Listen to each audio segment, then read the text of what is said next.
সালমান আল ফারিসি রাদিয়াল্লাহু আনহু উনি আরব মানুষ ছিলেন না, নন আরব ছিলেন, পার্সিয়ান, ফার্সিতে কথা বলতেন, মানে ইরান থেকে এসেছিলেন।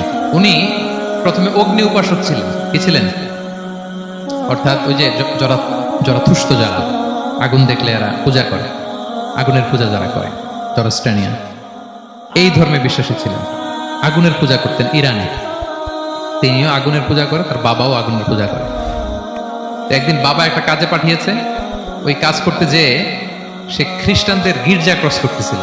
ছোট মানুষ গির্জা ক্রস করতে যেয়ে দেখে খ্রিস্টানরা কেমন যেন আলাদা ইবাদত করে, নামাজ পড়ে। এটা দেখে খুব ভালো লাগছে, তার খুব ভালো লাগছে। বাড়িতে এসে বাবারে বলে, বাবা আমি দেখলাম যে খ্রিস্টানরা তাদের চার্চে গির্জায় নামাজ পড়ে, এটা তো অনেক সুন্দর, আমরা যে আগুনের সামনে যা করি এটার তো ওইটা সুন্দর। বাবা বলে, খাইছে, ছেলে তো আমার শেষ হয়ে যাবে। তো বলছে, না না বাবা, আমরা যে আগুনের উপাসনা করি এটাই ভালো। উনি বলেন, না, আমি অনেক চিন্তা করেছি, ওরা যেভাবে গডের কাছে চায় ওইটা শ্রেষ্ঠ। বাবার সাথে ছেলের সালমানের অনেক তর্ক বিতর্ক। পরে বাবা ভাবলেন, যদি ওকে না আটকাই তাহলে প্রভাবিত হয়ে সে খ্রিস্টান হয়ে যেতে পারে। তো ঝগড়া তর্ক বিতর্ক শেষে তার পিতা তাকে শেকলবন্দি করলো। কি করলো? পায়ে শেকল লাগিয়ে রাখছে। কিন্তু ছেলে তো মনে মনে খ্রিস্ট ধর্মের প্রতি আকৃষ্ট হয়ে গেছে। তো ওই খ্রিস্টানরা তার সাথে লুকিয়ে যোগাযোগ করত। সালমান ওই খ্রিস্টানদেরকে বলল যে, তোমাদের খ্রিস্টান ধর্মের উৎপত্তি কোথায়? বলে, সিরিয়া। বলতেছে, এখান থেকে কোনো কাফেলা সিরিয়া যাবে না? বলতেছে, হ্যাঁ, মিশনারি ওয়ার্কে একটা কাফেলা আসতে যাবে। বলতেছে, যেদিন যাবে আমাকে বলবে। তো যেদিন যাবে তাকে এসে বলা হয়েছে তার বাবা নাই, সে শিকল ভেঙে শিকল সহ কাফেলার সাথে যে জড়িত হয়েছে। দেখেন বিশ্বাস, আদর্শ মানুষকে কিভাবে উজ্জীবিত করে। উনি চলে গেলেন সিরিয়াতে। সিরিয়াতে যে এক পাদ্রির হাতে বায়াত হলেন, কিন্তু এই পাদ্রিটা ছিল ভণ্ড। সে খ্রিস্টানদের দান সৎকা নিয়ে গরিবদের না দিয়ে নিজেই খেয়ে ফেলত। বেচারা পড়লো বিপদে, যে হায় রে, এত সুন্দর ধর্ম রে কারাপ্টেড করতেছে সে। পরে এই পাদ্রি যখন মারা গেল, সালমান সে আরেক পাদ্রির কাছে গেল। আরেক পাদ্রির কাছে গেল, ওই পাদ্রি আবার অনেক ভালো, খুবই ইবাদত করে।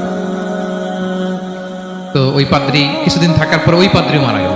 ওই মারা যাওয়ার আগে সে জিজ্ঞেস করতেছিল যে, পাদ্রি, এই বর্তমান পৃথিবীতে সবচেয়ে ভালো খ্রিস্টান পাদ্রি কে? বলতেছে, আর কেউ নাই। যদি ভালো খ্রিস্টান পাদ্রি তোমাকে পেতে হয়, জানতে হয়, তোমাকে ইরাকের মোসেল শহরে যেতে হবে। এবার মোসেলে যে সে আরেক খ্রিস্টান পাদ্রির কাছে থাকলো। কিছুদিন পরে ওই পাদ্রিও মারা গেল। মৃত্যুর আগে তাকে জিজ্ঞেস করছিল যে, পাদ্রি আপনি বলেন তো, আপনার পরে শ্রেষ্ঠ পাদ্রি কে আছে পৃথিবীতে? সে বলতেছে, আমার পরে শ্রেষ্ঠ কোনো পাদ্রি আর পৃথিবীতে নেই। খ্রিস্টান ধর্ম শেষ হয়ে গেছে, নাই। তবে জেনে রেখো, শেষ জামানার নবী আসার সময় ঘনিয়ে এসছে। তিনি যে এলাকায় আসবে, এলাকাটা চারদিকে পাহাড় বেষ্টিত থাকবে, চারদিকে থাকবে পাহাড়, খেজুরের বাগান, মরুদ্যান।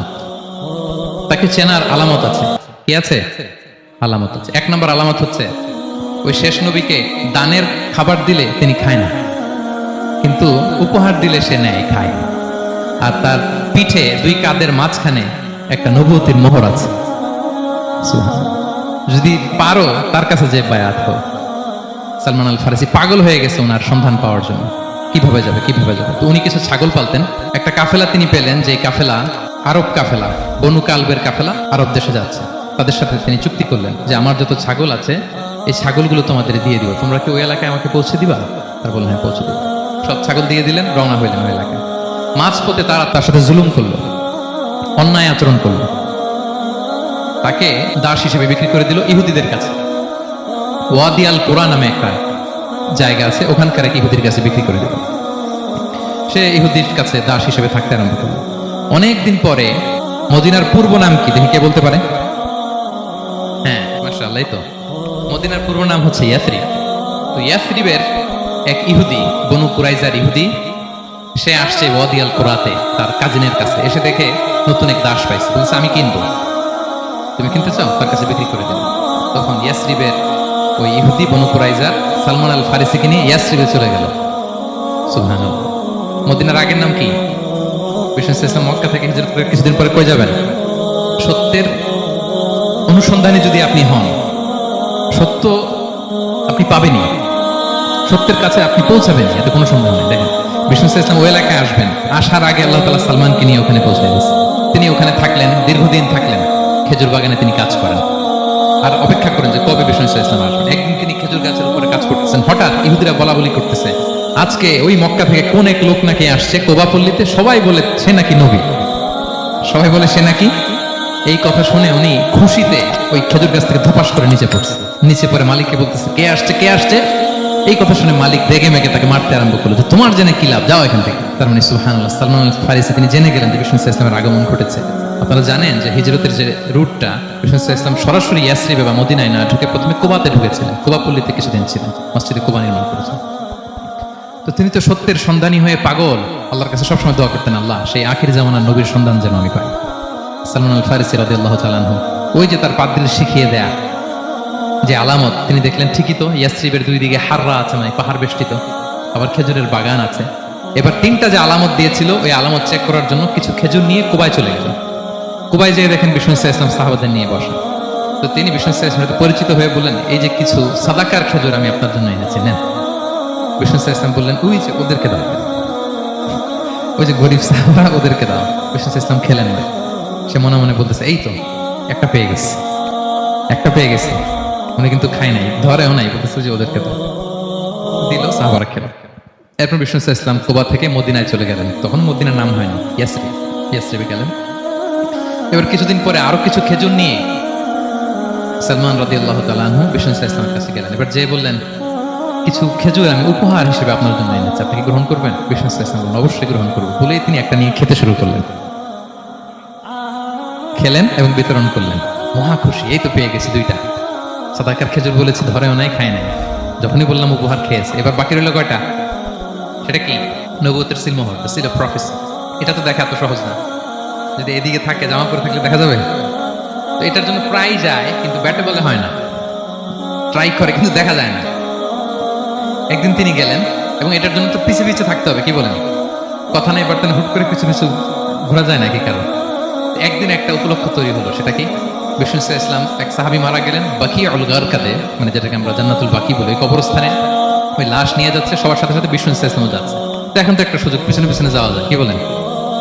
এইবার সালমান এসে পিছু ছাড়ে না, নবীজির পিছনে পিছনে যায়, কিন্তু স্বাভাবিক যাওয়া না, একটা আছে সিম্পলি হাঁটা, এরকম না, একবার এদিকে যায়, একবার ওদিকে যায়, একবার এদিকে যায়। আর সাহাবারা মনে মনে ভাবে, ঘটনা কি, এরকম করে কেন লোকটা? কিন্তু বিষ্ণু ইসলাম তো জানেন কেন এরকম করতেছে, ঠিক কিনা বলেন? বিষ্ণু ইসলাম সেদিন দুইটা চাদর করেছিলেন, একটা নিচে আর একটা উপরে, নিচে লুঙ্গি আর একটা চাদরটা দিয়ে গা ঢেকেছিলেন। বিষ্ণু ইসলাম ইচ্ছে করে পিঠের চাদরটা একটু নিচের দিকে নামালেন, যাতে করে সে যেটা খুঁজতেছে ওটা দেখে ফেলে।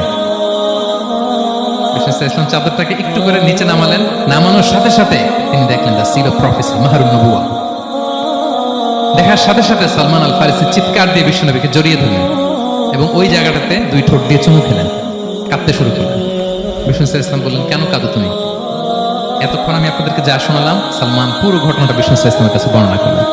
বললেন, ইয়া রাসূলুল্লাহ, এই জন্য কাঁদি, আমি ছিলাম অগ্নি উপাসক, সত্যের সন্ধানে আমি খ্রিস্ট ধর্ম গ্রহণ করেছি। 3 খ্রিস্টান পাদ্রী শেষ করে সর্বশেষ যে ভালো পাদ্রীটা, উনি বলছে যে উনি মরার পরে আর কেউ ভালো পাদ্রী নাই, আখির জামার পায়গাম্বার আগমনের সময় এসেছে। পাহাড়ি এলাকা, চারদিকে খেজুর বাগান, এরকম জায়গায় উনি আসবে। আর 3টা সাইন বলেছে, উনি সাদাকা খায় না, উপহার নেয়, খায়, আর তার পিছনে থাকবে মাহরুন নবুয়া, নবুয়ত সিল। সুবহানাল্লাহ। বিষ্ণু ইসলাম খুশি হলেন, তাকে শাহাদা পড়ালেন এবং বললেন যে তোমার এই দাসত্ব থেকে মুক্তির জন্য কি লাগবে? সে বলে যে আমার চুক্তি হয়েছে 300 খেজুর গাছ লাগবে। কয়শো? বিষ্ণু ইসলাম বললেন, কে আছো তোমাদের ভাইকে সাহায্য করবা? কেউ 20টা, কেউ 30টা, কেউ 40টা, সব সাহাবারা ডোনেট করে 300 খেজুর দিয়ে দিলেন। খেজুরের গাছ হয়ে গেল। আর 40 গ্রাম স্বর্ণ, এটাও দিতে হবে। তো কোন এক যুদ্ধে বিষ্ণু ইসলাম একটা ছোট্ট স্বর্ণের টুকরে পেয়েছিলেন, বললেন যাও এটা নিয়ে ওজন দাও, ওজন দিলে দেখবা হয়ে গেছে। ওইটা নিয়ে ওজন দেয়া হলো, দেখা গেল মুহূর্তে একেবারে সমানে সমানে 40 গ্রাম হয়ে গেছে।